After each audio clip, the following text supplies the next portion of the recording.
The boy approached the guard at the front of a huge white tent at the center of the oasis. "I want to see the chieftains. I've brought omens from the desert." Without responding, the guard entered the tent, where he remained for some time. When he emerged, it was with a young Arab dressed in white and gold. The boy told the young man what he had seen, and the man asked him to wait there. He disappeared into the tent. Night fell, and an assortment of fighting men and merchants entered and exited the tent. One by one, the campfires were extinguished, and the oasis felt as quiet as the desert. Only the lights in the great tent remained. During all this time, the boy thought about Fatima, and he was still unable to understand his last conversation with her. Finally, after hours of waiting, the guard bade the boy enter. The boy was astonished by what he saw inside. Never could he have imagined that there in the middle of the desert there existed a tent like this one. The ground was covered with the most beautiful carpets he had ever walked upon, and from the top of the structure hung lamps of hand-wrought gold, each with a lighted candle. The tribal chieftains were seated at the back of the tent in a semicircle, resting upon richly embroidered silk cushions. Servants came and went with silver trays laden with spices and tea. Other servants maintained the fires in the hookahs. The atmosphere was suffused with the sweet scent of smoke. There were 8 chieftains, but the boy could see immediately which of them was the most important. An Arab, dressed in white and gold, seated at the center of the semicircle. At his side was the young Arab the boy had spoken with earlier. "Who is the stranger who speaks of omens?" asked one of the chieftains, eyeing the boy. "It is I," the boy answered, and he told what he had seen. "Why would the desert reveal such things to a stranger when it knows that we have been here for generations?" said another of the chieftains. "Because my eyes are not yet accustomed to the desert," the boy said. "I can see things that eyes habituated to the desert might not see." "And also because I know about the soul of the world," he thought to himself. "The oasis is neutral ground.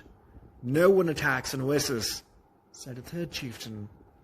"I can only tell you what I saw. If you don't want to believe me, you don't have to do anything about it." The men fell into an animated discussion.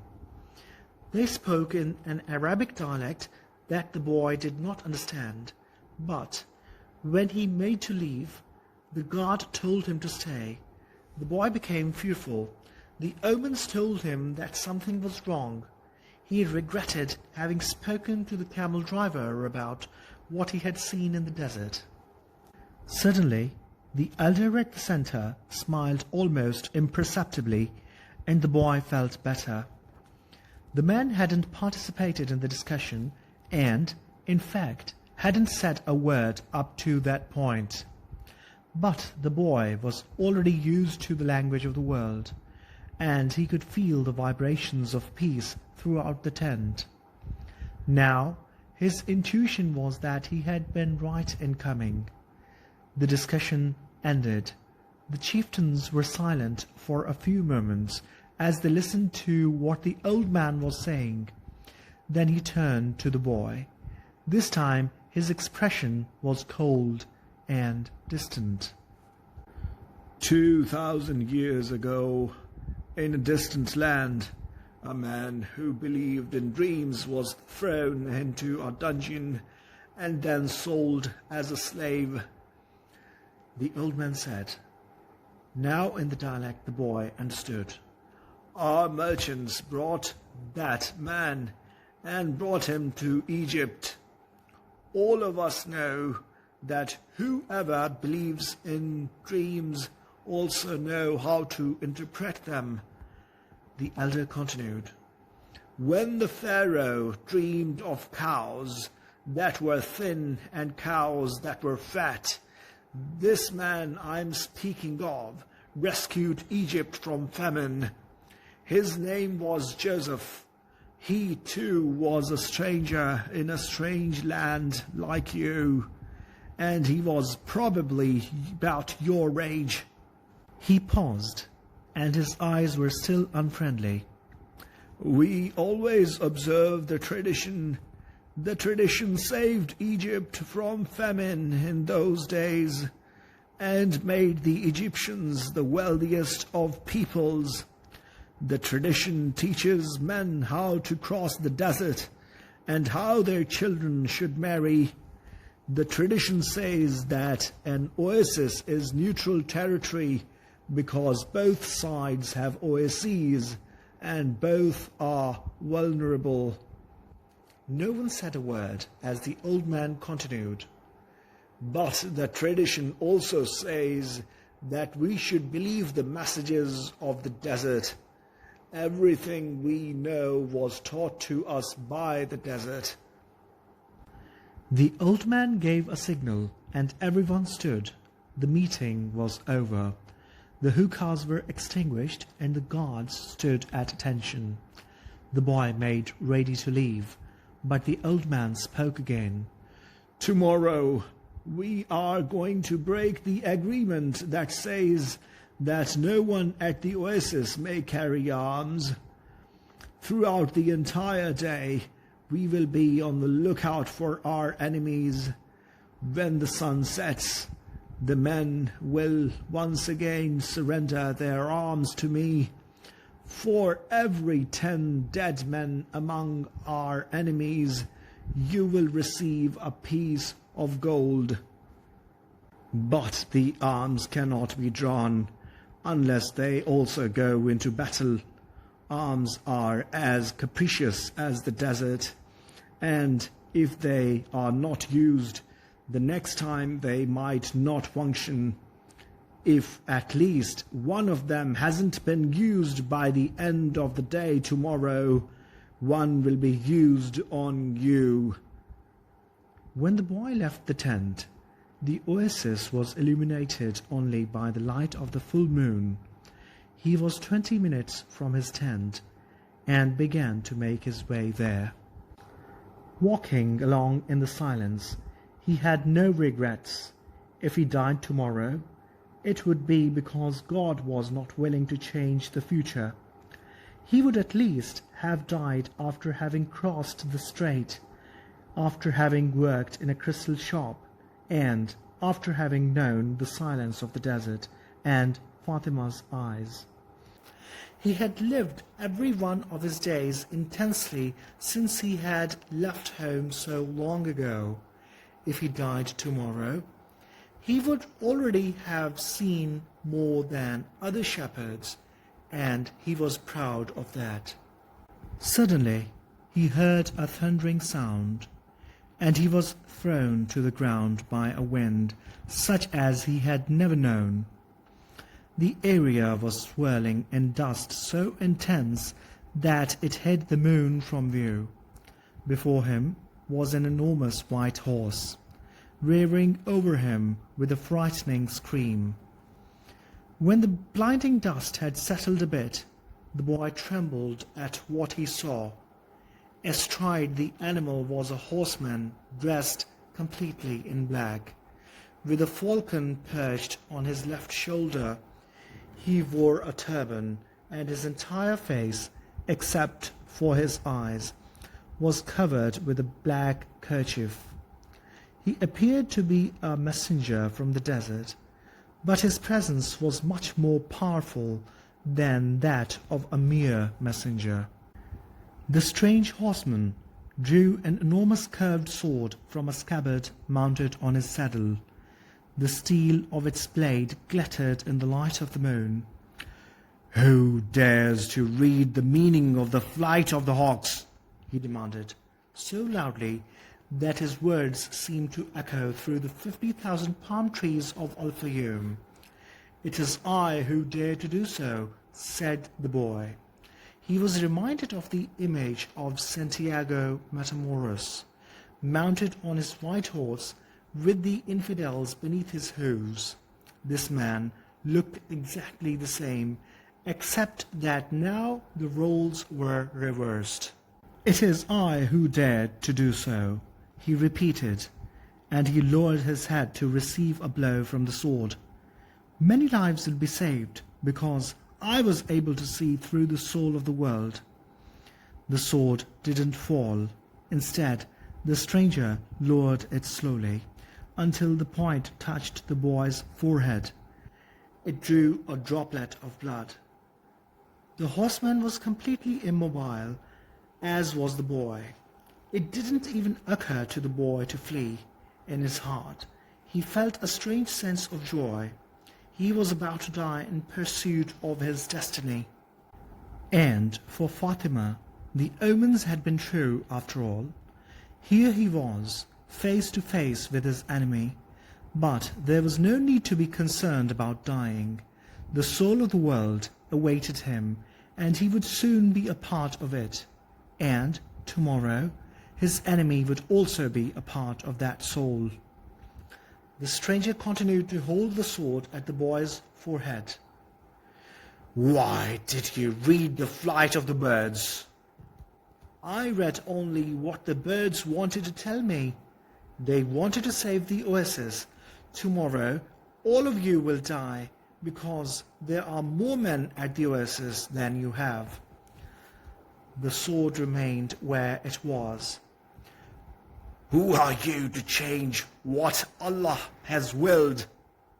"Allah created the armies, and He also created the hawks. Allah taught me the language of the birds. Everything has been written by the same hand," the boy said, remembering the camel driver's words. The stranger withdrew the sword from the boy's forehead, and the boy felt immensely relieved. But he still couldn't flee.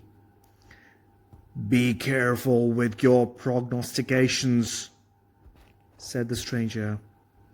"When something is written, there is no way to change it." "All I saw was an army," said the boy.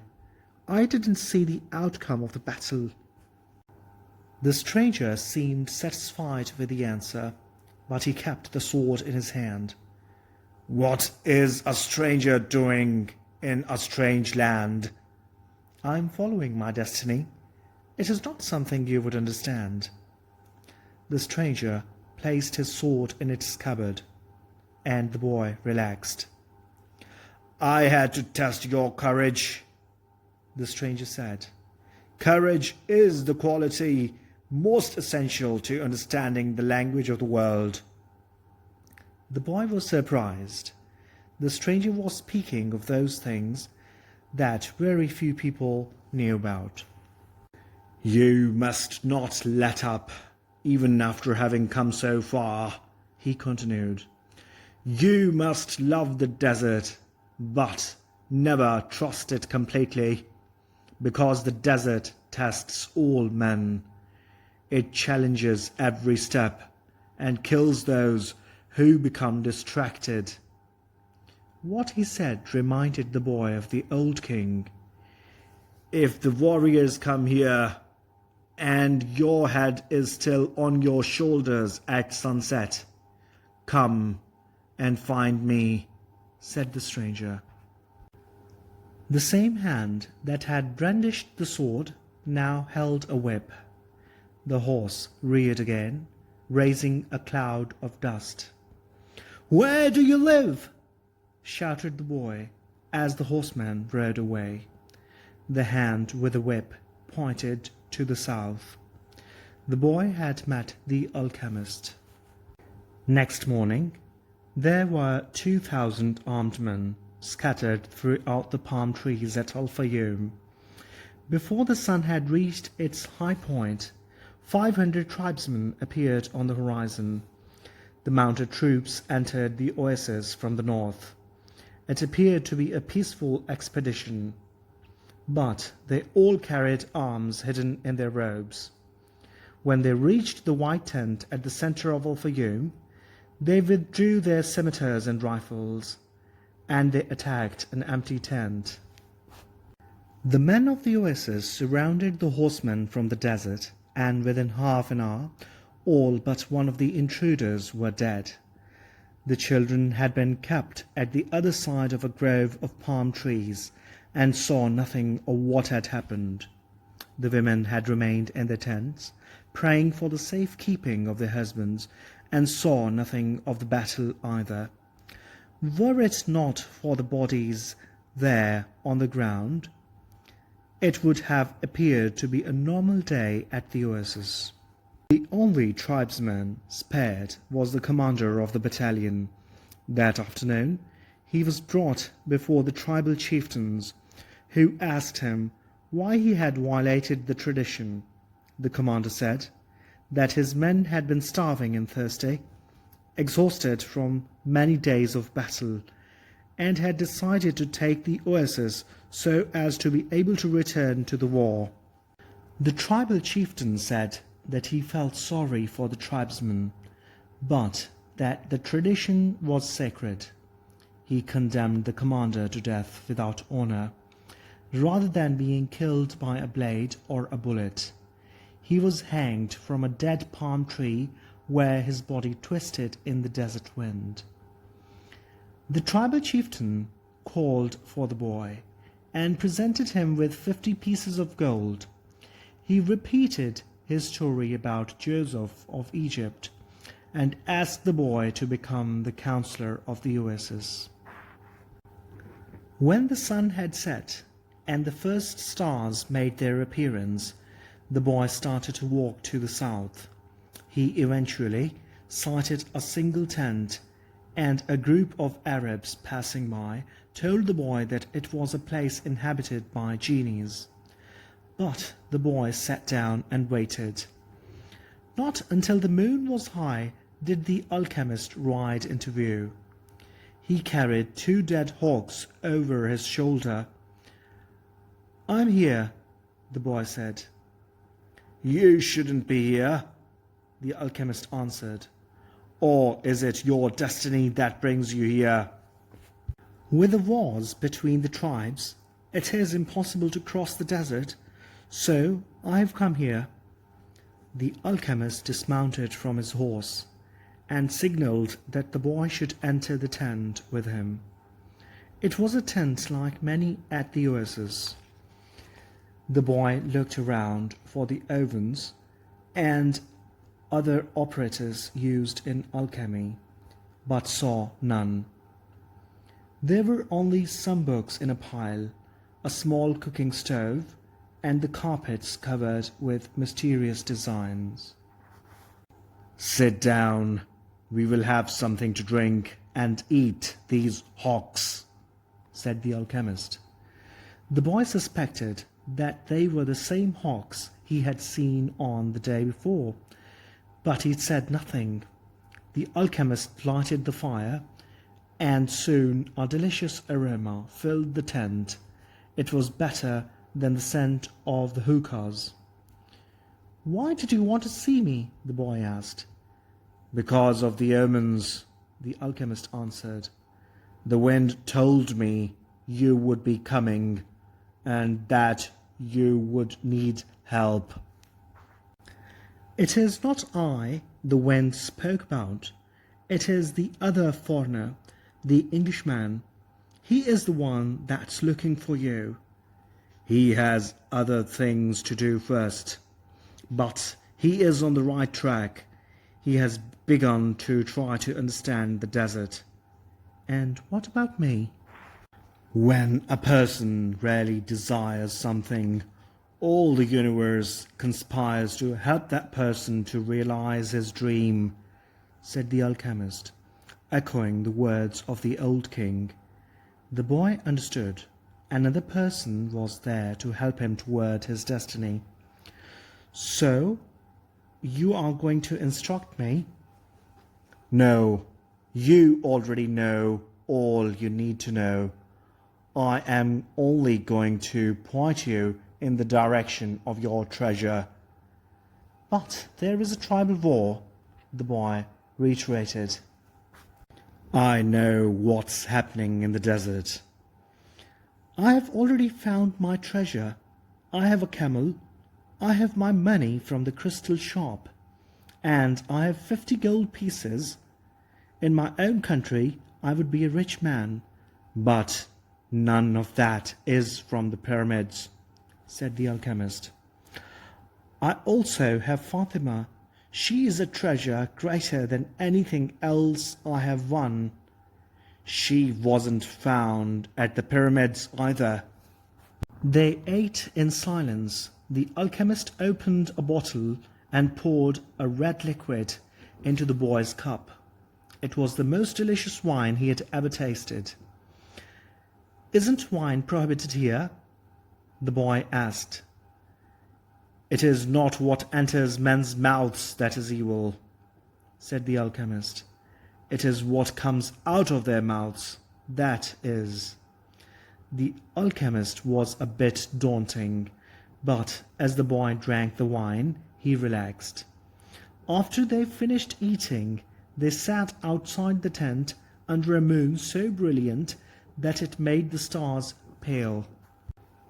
Drink and enjoy yourself, said the alchemist, noticing that the boy was feeling happier. Rest well tonight, as if you were a warrior preparing for combat.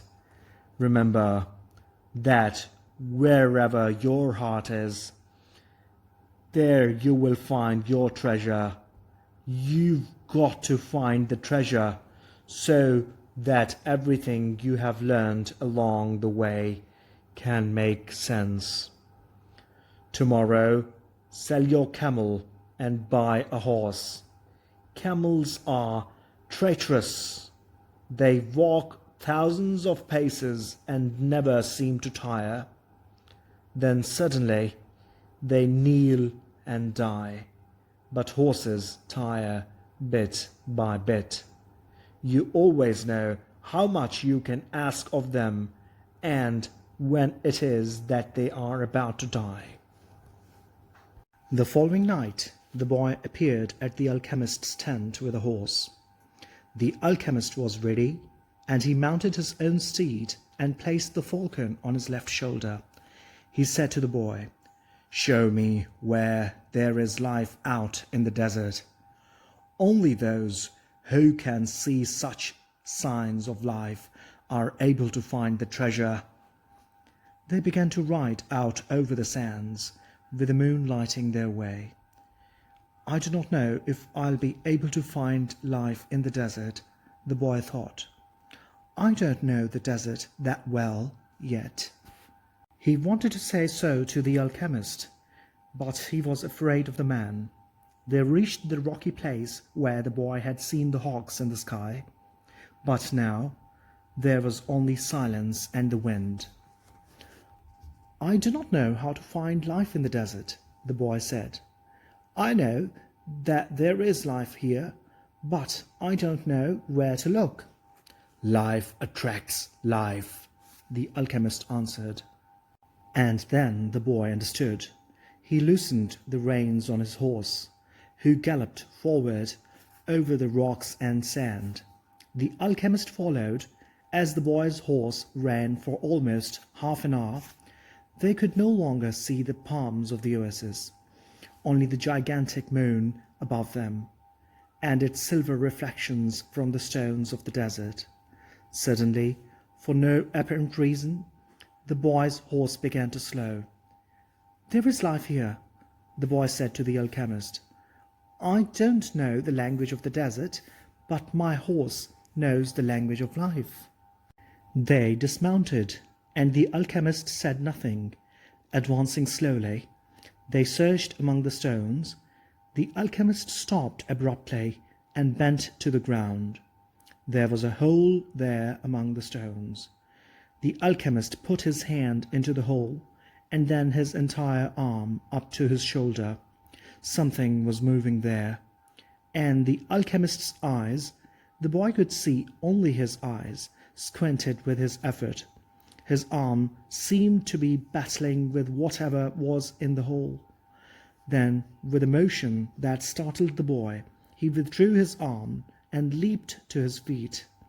In his hand, he grasped a snake by the tail. The boy leapt as well, but away from the alchemist. The snake fought frantically, making hissing sounds that shattered the silence of the desert. It was a cobra, whose venom could kill a person in minutes. "Watch out for his venom," the boy said. But even though the alchemist had put his hand in the hole, he had surely already been bitten.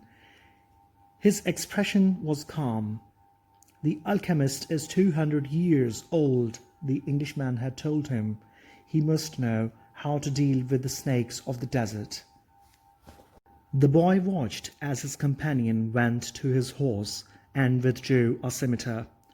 With its blade, he drew a circle in the sand, and then he placed the snake within it. The serpent relaxed immediately. "Not to worry," said the alchemist. "He won't leave the circle. You found life in the desert, the omen that I needed." "Why was that so important?" "Because the pyramids are surrounded by the desert." The boy didn't want to talk about the pyramids. His heart was heavy, and he had been melancholy since the previous night. To continue his search for the treasure meant that he had to abandon Fatima. "I am going to guide you across the desert," the alchemist said. "I want to stay at the oasis," the boy answered. "I have found Fatima, and as far as I'm concerned, she's worth more than treasure." "Fatima is a woman of the desert," said the alchemist. "She knows that men have to go away in order to return, and she already has her treasure. It is you. Now she expects that you will find what it is you're looking for." "Well, what if I decide to stay?" "Let me tell you what will happen. You will be the counselor of the oasis. You have enough gold to buy many sheep and many camels. You will marry Fatima, and you will both be happy for a year. You'll learn to love the desert, and you'll get to know every one of the 50,000 palms. You'll watch them as they grow, demonstrating how the world is always changing, and you will get better and better at understanding omens, because the desert is the best teacher there is. Sometime during the second year, you will remember about the treasure. The omens will begin insistently to speak of it, and you will try to ignore them. You'll use your knowledge for the welfare of the oasis and its inhabitants. The tribal chieftains will appreciate what you do, and your camels will bring you wealth and power. During the third year, the omens will continue to speak of your treasure and your destiny. You will walk around night after night at the oasis, and Fatima will be unhappy because she'll feel it was she who interrupted your quest. But you will love her, and she will return your love. You'll remember that she never asked you to stay because a woman of the desert knows that she must await her man. So you won't blame her, but many times you'll walk the sands of the desert thinking that maybe you could have left, that you could have trusted more in your love for Fatima, because what kept you at the oasis was your own fear that you might never come back. At that point, the omens will tell you that your treasure is buried forever. Then, sometime during the fourth year, the omens will abandon you because you have stopped listening to them. The tribal chieftains will see that, and you will be dismissed from your position as counselor, but by then you'll be a rich merchant with many camels and a great deal of merchandise. You'll spend the rest of your days knowing that you didn't pursue your destiny and that now it is too late. You must understand that love never keeps a man from pursuing his destiny. If he abandons that pursuit, it is because it wasn't true love, the love that speaks the language of the world. The alchemist erased the circle in the sand, and the snake slithered away among the rocks. The boy remembered the crystal merchant who had always wanted to go to Mecca, and the Englishman in search of the alchemist. He thought of the woman who had trusted in the desert, and he looked out over the desert that had brought him to the woman he loved. They mounted their horses, and this time it was the boy who followed the alchemist back to the oasis. The wind brought the sounds of the oasis to them, and the boy tried to hear Fatima's voice. But that night, as he had watched the cobra within the circle, the strange horseman with the falcon on his shoulder had spoken of love and treasure, of the women of the desert and of his destiny. "I'm going with you," the boy said, and he immediately felt peace in his heart. "We'll leave tomorrow before sunrise," was the alchemist's only response. The boy spent a sleepless night. 2 hours before dawn, he awoke one of the boys who slept in his tent and asked him to show him where Fatima lived. They went to her tent, and the boy gave his friend enough gold to buy a sheep. Then he asked his friend to go into the tent where Fatima was sleeping and to awaken her and tell her that he was waiting outside. The young Arab did as he was asked and was given enough gold to buy yet another sheep.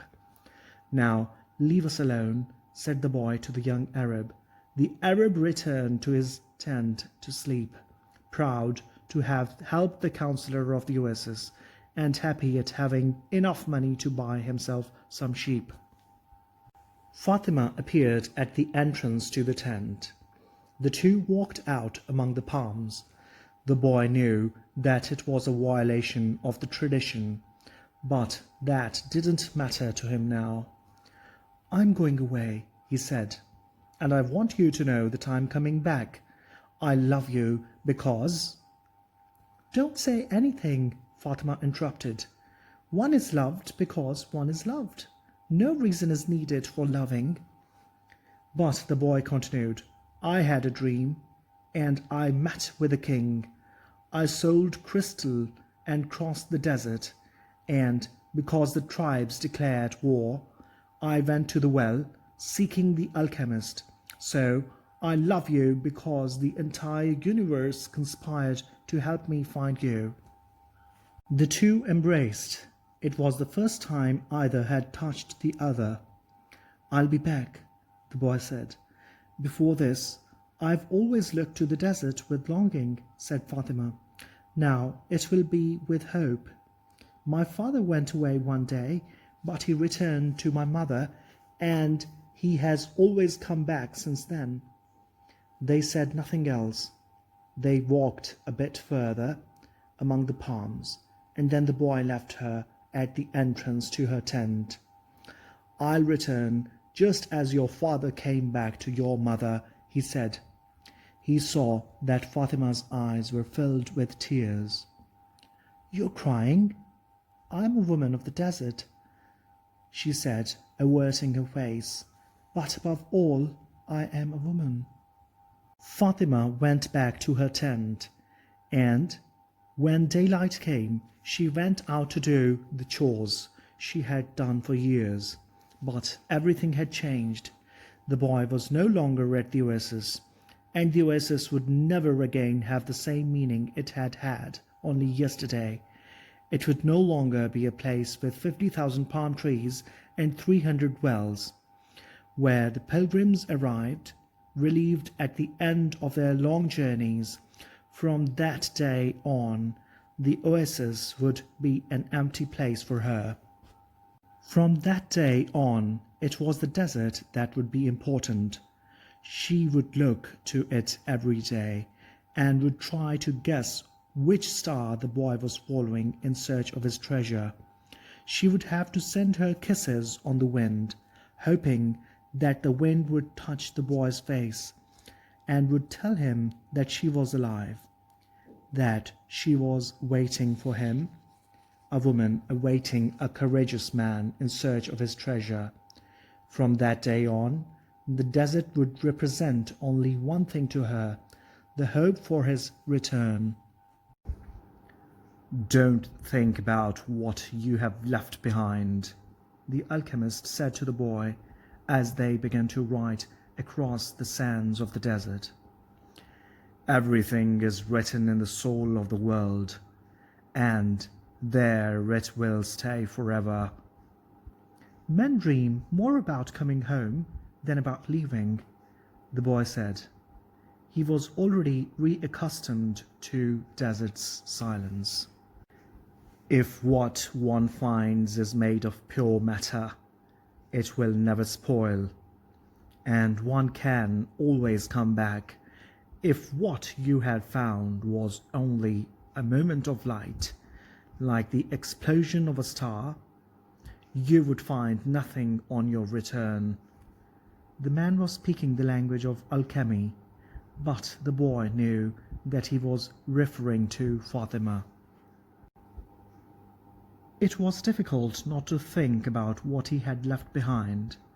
The desert, with its endless monotony, put him to dreaming. The boy could still see the palm trees, the wells, and the face of the woman he loved. He could see the Englishman at his experiments, and the camel driver who was a teacher without realizing it. Maybe the alchemist has never been in love, the boy thought. The alchemist rode in front, with a falcon on his shoulder. The bird knew the language of the desert well, and whenever they stopped, he flew off in search of game. On the first day he returned with a rabbit, and on the second with 2 birds. At night they spread their sleeping gear and kept their fires hidden. The desert nights were cold, and were becoming darker and darker as the phases of the moon passed. They went on for a week, speaking only of the precautions they needed to follow in order to avoid the battles between the tribes. The war continued, and at times the wind carried the sweet, sickly smell of blood. Battles had been fought nearby, and the wind reminded the boy that there was the language of the omens, always ready to show him what his eyes had failed to observe. On the 7th day, the alchemist decided to make camp earlier than usual. The falcon flew off to find game, and the alchemist offered his water container to the boy. "You are almost at the end of your journey," said the alchemist. "I congratulate you for having pursued your destiny." "And you have told me nothing along the way," said the boy. "I thought you were going to teach me some of the things you know. A while ago, I rode through the desert with a man who had books on alchemy, but I wasn't able to learn anything from them."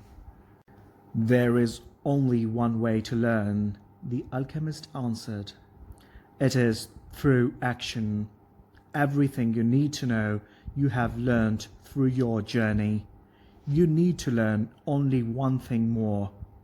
The boy wanted to know what that was, but the alchemist was searching the horizon, looking for the falcon. "Why are you called the alchemist?" "Because that's what I am." "And what went wrong when other alchemists tried to make gold and were unable to do so?" "They were looking only for gold," his companion answered. They were seeking the treasure of their destiny without wanting actually to live out their destiny. "What is it that I still need to know?" the boy asked. But the alchemist continued to look to the horizon, and finally the falcon returned with their meal. They dug a hole and lit their fire in it, so that the light of the flames would not be seen. "I am an alchemist simply because I am an alchemist," he said, as he prepared the meal.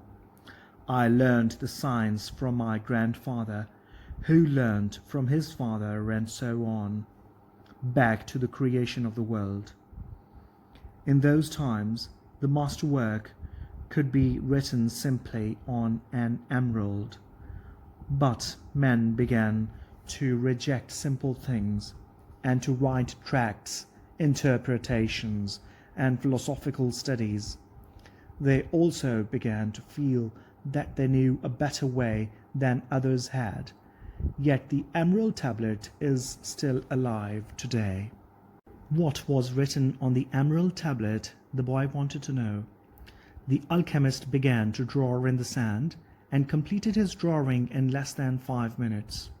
As he drew, the boy thought of the old king, and the plaza where they had met that day. It seemed as if it had taken place years and years ago.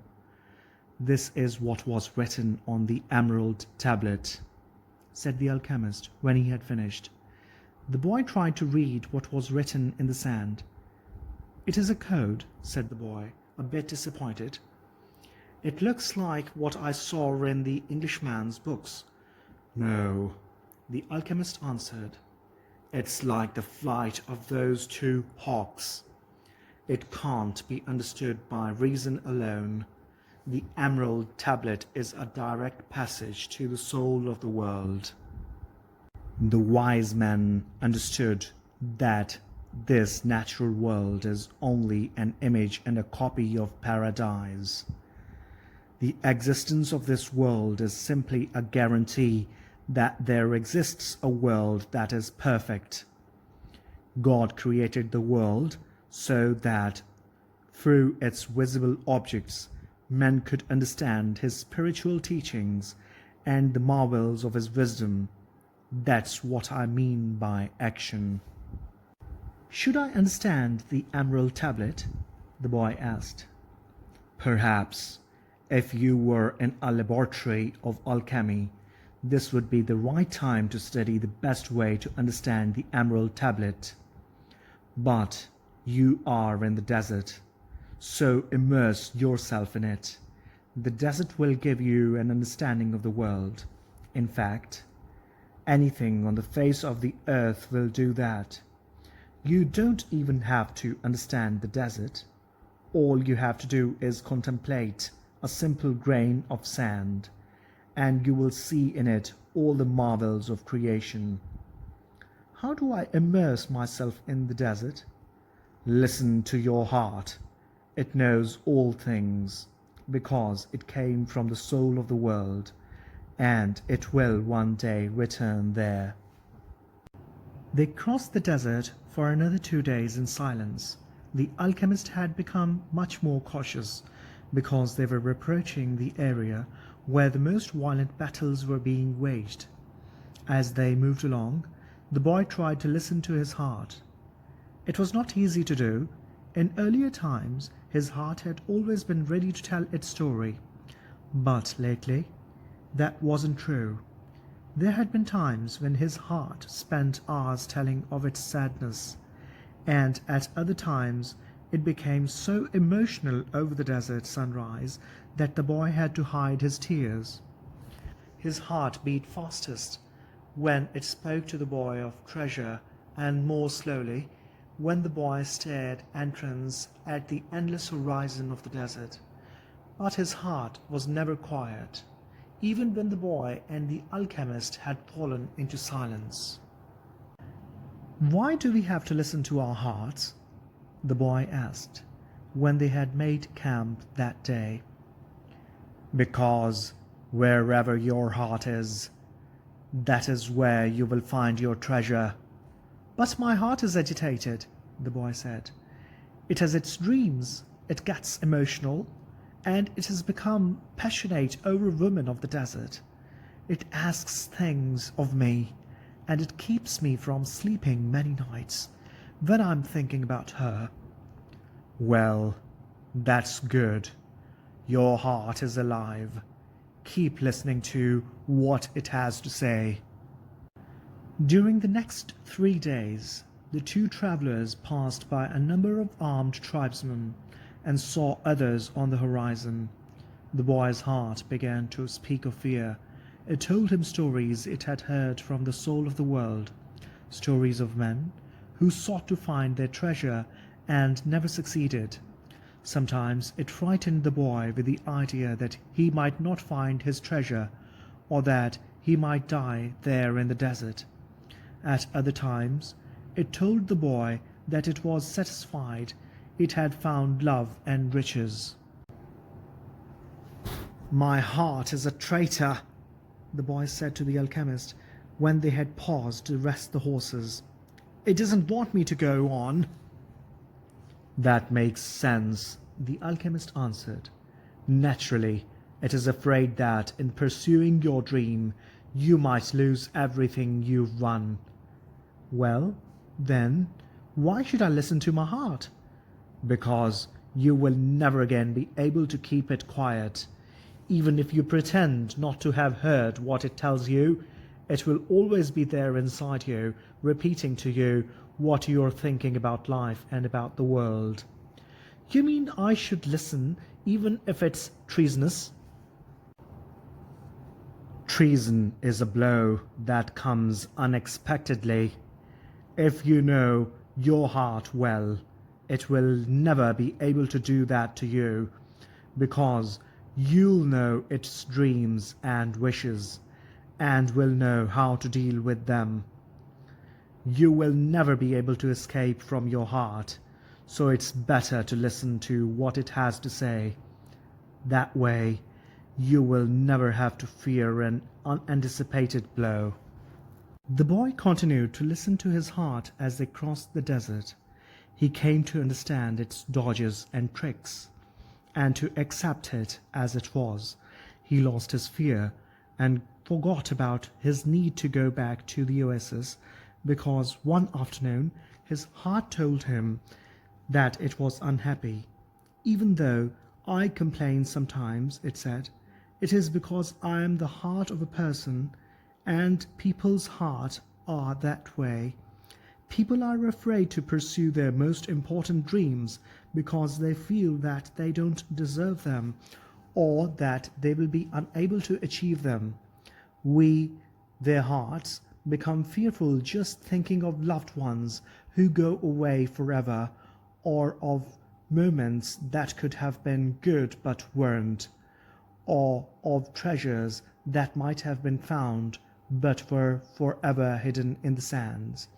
Because when these things happen, we suffer terribly. My heart is afraid that it will have to suffer," the boy told the alchemist one night as they looked up at the moonless sky. "Tell your heart that the fear of suffering is worse than the suffering itself, and that no heart has ever suffered when it goes in search of its dreams, because every second of the search is a second's encounter with God and with eternity." "Every second of the search is an encounter with God," the boy told his heart. "When I have been truly searching for my treasure, every day has been luminous, because I have known that every hour was a part of the dream that I would find it. When I have been truly searching for my treasure, I have discovered things along the way that I never would have seen had I not had the courage to try things that seemed impossible for a shepherd to achieve." So his heart was quiet for an entire afternoon. That night the boy slept deeply, and when he awoke, his heart began to tell him things that came from the soul of the world. It said that all the people who are happy have God within them, and that happiness could be found in a grain of sand from the desert, as the alchemist had said, because the grain of sand is a moment of creation, and the universe has taken millions of years to create it. Everyone on earth has a treasure that awaits him, his heart said. We, people's hearts, seldom say much about those treasures because people no longer want to go in search of them. We speak of them only to children. Later, we simply let life proceed in its own direction towards its own fate. But, unfortunately, very few follow the path laid out for them, the path to their destinies and to happiness. Most people see the world as a threatening place, and because they do, the world turns out indeed to be a threatening place. So we, their hearts, speak more and more softly. We never stop speaking out, but we begin to hope that our words won't be heard. We don't want people to suffer because they don't follow their hearts. Why don't people's hearts tell them to continue to follow their dreams? The boy asked the alchemist. Because that's what makes a heart suffer most, and hearts don't like to suffer. From then on, the boy understood his heart. He asked it, please never to stop speaking to him. He asked that when he wandered far from his dreams, his heart press him and sound the alarm. The boy swore that every time he heard the alarm, he would heed its message. That night, he told all of this to the alchemist, and the alchemist understood that the boy's heart had returned to the soul of the world. So what should I do now? The boy asked. Continue in the direction of the pyramids, said the alchemist, and continue to pay heed to the omens. Your heart is still capable of showing you where the treasure is. Is that the one thing I still needed to know? No, the alchemist answered. What you still need to know is this. Before a dream is realized, the soul of the world tests everything that was learned along the way. It does this not because it's evil, but so that we can, in addition to realizing our dreams, master the lessons we have learned as we have moved toward that dream. That's the point at which most people give up. It is the point at which, as we say in the language of the desert, one dies of thirst just when the palm trees have appeared on the horizon. Every search begins with the beginner's luck, and every search ends with the victors being severely tested. The boy remembered an old proverb from his country. It said that the darkest hour of the night came just before the dawn. On the following day, the first clear sign of danger appeared. 3 armed tribesmen approached and asked what the boy and the alchemist were doing there. I am hunting with my falcon, the alchemist answered. We are going to have to search you to see whether you're armed, one of the tribesmen said. The alchemist dismounted slowly, and the boy did the same. Why are you carrying money? Asked the tribesman, when he had searched the boy's bag. I need it to get to the pyramids, he said. The tribesman, who was searching the alchemist's belongings, found a small crystal flask filled with a liquid, and a yellow glass egg that was slightly larger than a chicken's egg. What are these things? He asked. That's the philosopher's stone and the elixir of life. It is the master work of the alchemists. Whoever swallows that elixir will never be sick again, and a fragment from that stone turns any metal into gold. The Arabs laughed at him, and the alchemists laughed along. They thought his answer was amusing, and they allowed the boy and the alchemist to proceed with all their belongings. "Are you crazy?" the boy asked the alchemist, when they had moved on. "What did you do that for?" "To show you one of life's simple lessons," the alchemist answered. "When you possess great treasures within you and try to tell others of them, seldom are you believed." They continued along the desert. With every day that passed, the boy's heart became more and more silent. It no longer wanted to know about things of the past or future. It was content simply to contemplate the desert and to drink with the boy from the soul of the world. The boy and his heart had become friends, and neither was capable now of betraying the other. When his heart spoke to him, it was to provide a stimulus to the boy and to give him strength, because the days of silence there in the desert were wearisome. His heart told the boy what his strongest qualities were: his courage in having given up his sheep and in trying to live out his destiny, and his enthusiasm during the time he had worked at the crystal shop. And his heart told him something else that the boy had never noticed. It told the boy of dangers that had threatened him, but that he had never perceived. His heart said that one time it had hidden the rifle the boy had taken from his father, because of the possibility that the boy might wound himself, and it reminded the boy of the day when he had been ill and vomiting out in the fields, after which he had fallen into a deep sleep. There had been two thieves farther ahead who were planning to steal the boy's sheep and murder him, but since the boy hadn't passed by, they had decided to move on, thinking that he had changed his route. "Does a man's heart always help him?" the boy asked the alchemist. "Mostly just the hearts of those who are trying to realize their destinies. But they do help children, drunkards, and the elderly too." "Does that mean that I'll never run into danger?" "It means only that the heart does what it can," the alchemist said. One afternoon they passed by the encampment of one of the tribes. At each corner of the camp were Arabs garbed in beautiful white robes with arms at the ready. The men were smoking their hookahs and trading stories from the battlefields. No one paid any attention to the two travelers. "There is no danger," the boy said, when they had moved on past the encampment.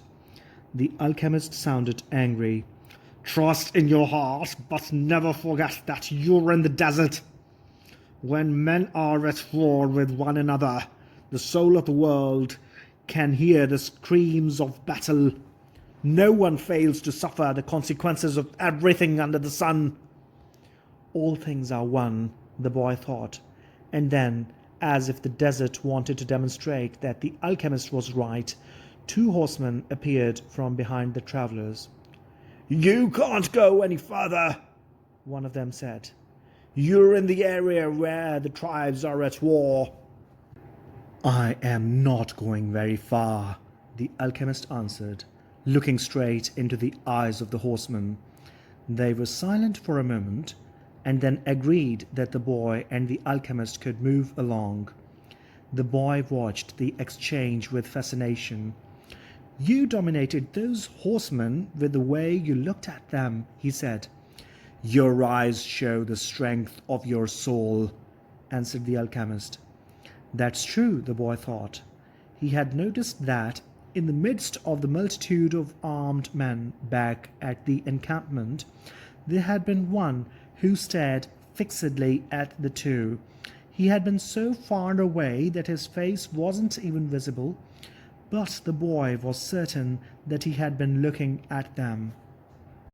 Finally, when they had crossed the mountain range that extended along the entire horizon, the alchemist said that they were only 2 days from the pyramids. "If we are going to go our separate ways soon," the boy said, "then teach me about alchemy." "You already know about alchemy. It is about penetrating to the soul of the world and discovering the treasure that has been reserved for you." "No, that's not what I mean. I'm talking about transforming lead into gold." The alchemist fell as silent as the desert, and answered the boy only after they had stopped to eat. "Everything in the universe evolved," he said.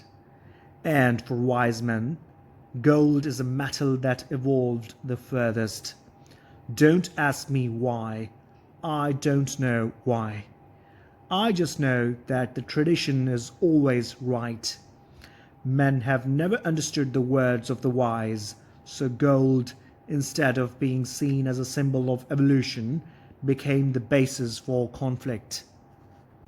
"There are many languages spoken by things," the boy said. "There was a time when, for me, a camel's whinnying was nothing more than whinnying. Then it became a signal of danger, and finally it became just a whinny again." But then he stopped. The alchemist probably already knew all that. "I've known the true alchemists," the alchemist continued. "They locked themselves in their laboratories and tried to evolve as gold had. And they found the philosopher's stone because they understood that when something evolves, everything around that one thing evolves as well." Others stumbled upon the stone by accident. They already had the gift, and their souls were readier for such things than the souls of others. But they don't count. They're quite rare. And then there were the others who were interested only in gold. They never found the secret. They forgot that lead, copper, and iron have their own destinies to fulfill. And anyone who interferes with the destiny of another thing will never discover his own. The alchemist's words echoed out like a curse. He reached over and picked up a shell from the ground. "This desert was once a sea," he said. "I noticed that," the boy answered. The alchemist told the boy to place the shell over his ear. He had done that many times when he was a child, and had heard the sound of the sea. "The sea has lived on in this shell, because that's its destiny, and it will never cease doing so until the desert is once again covered by water." They mounted their horses and rode out in the direction of the pyramids of Egypt. The sun was setting when the boy's heart sounded a danger signal. They were surrounded by gigantic dunes, and the boy looked at the alchemist to see whether he had sensed anything, but he appeared to be unaware of any danger. 5 minutes later, the boy saw 2 horsemen waiting ahead of them. Before he could say anything to the alchemist, the 2 horsemen had become 10, and then 100, and then they were everywhere in the dunes. They were tribesmen dressed in blue, with black rings surrounding their turbans. Their faces were hidden behind blue veils, with only their eyes showing. Even from a distance, their eyes conveyed the strength of their souls, and their eyes spoke of death. The 2 were taken to a nearby military camp. A soldier shoved the boy and the alchemist into a tent where the chief was holding a meeting with his staff. "These are the spies," said one of the men. "We are just travelers," the alchemist answered. "You were seen at the enemy camp 3 days ago, and you were talking with one of the troops there." "I'm just a man who wanders the desert and knows the stars," said the alchemist. "I have no information about the troops or about the movement of the tribes. I was simply acting as a guide for my friend here." "Who's your friend?" the chief asked. "An alchemist," said the alchemist. "He understands the forces of nature, and he wants to show you his extraordinary powers." The boy listened quietly and fearfully. "What is a foreigner doing here?" asked another of the men. "He has brought money to give to your tribe," said the alchemist. Before the boy could say a word, and seizing the boy's bag, the alchemist gave the gold coins to the chief. The Arab accepted them without a word. There was enough there to buy a lot of weapons. "What is an alchemist?" he asked finally. "It is the man who understands nature and the world. If he wants to, he could destroy this camp just with the force of the wind." The men laughed. They were used to the ravages of war, and knew that the wind could not deliver them a fatal blow.